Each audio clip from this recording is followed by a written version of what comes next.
Hi there, my name's Rick and I'm filling in for Rich this week as he's taking some well-deserved time off.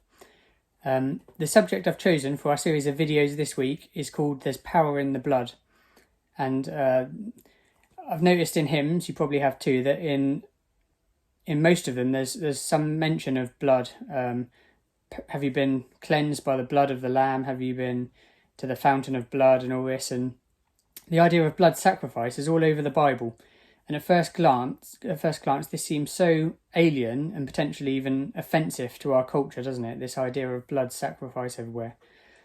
And we see this first instituted in Genesis 3, really, when after Adam and Eve have sinned and they've fallen, they're hiding in their nakedness, and God chooses to take the life of an animal to clothe them, to cover their sin.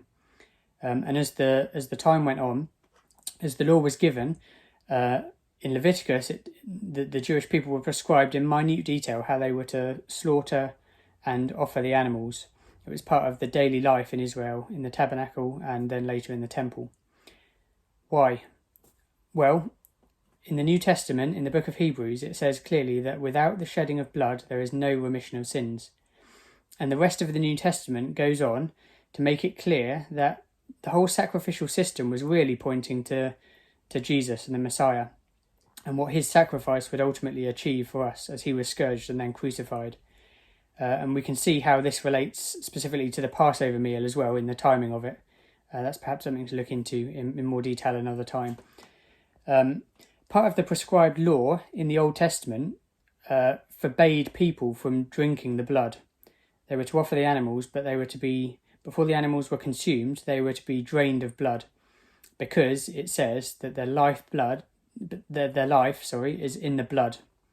So it's quite shocking when we come to the New Testament, and as Jesus is sort of instigating the Last Supper, the communion meal that we share, Jesus says to his followers, "Drink my blood," which is meant symbolically, and this is what we do for the same reason that we weren't to consume the blood of animals because their life is in the blood.